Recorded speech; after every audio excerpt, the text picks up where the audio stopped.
Okay, now let's discuss colors and gradients.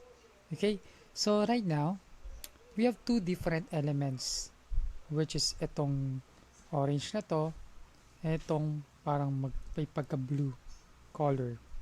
Okay, so let's say for example, mag-create tayo ng circle.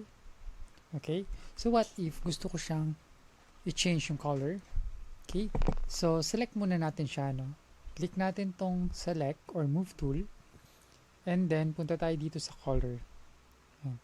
Dito sa color, we can choose any color we want. So, double click ko lang siya, and here we can select a color. Okay, so let's say for example, pink. Then, select mo lang siya dyan. Okay. And then, let's go with gradients. So, yung gradients is a two color combination na parang nagsama ba? Ganon. Parang nag-transition from one color to another color.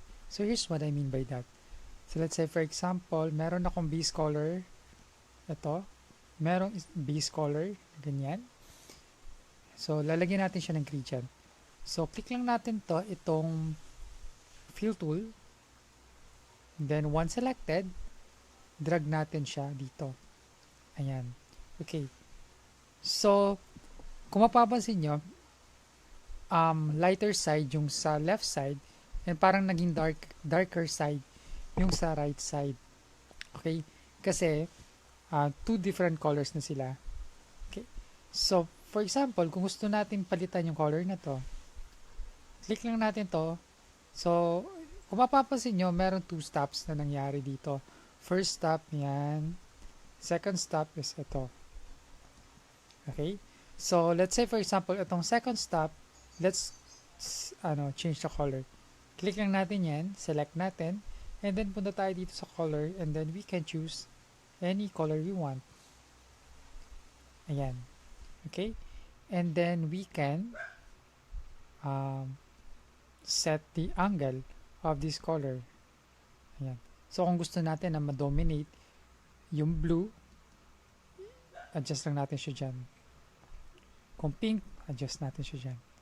Okay? So, hindi lang tayo limited by one stop, kasi we can add as much as we want. As much as stops we want. Okay, let's say for example, hover natin itong line na yan. Tapos pag hinover natin, may lalabas na parang plus. Pag lumabas na yung plus, click natin siya.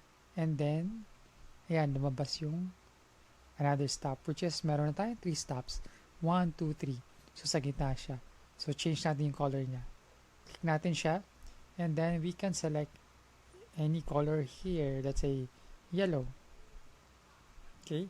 And then, adjust natin yung yung dimension. So, we can adjust that.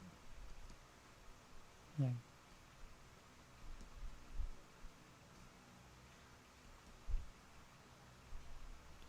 Ayan. Okay? Also, we can set our stops or color dito sa contextual toolbar na to. Pero dapat selected yung fill tool. Okay? So, pag selected siya, pwede natin siyang, yung mga stops, pwede natin siyang i-change dito, or pwede natin siyang ilagay dito. Let's say dyan. Click natin yan. Ito yung mga stops niya. Ayan.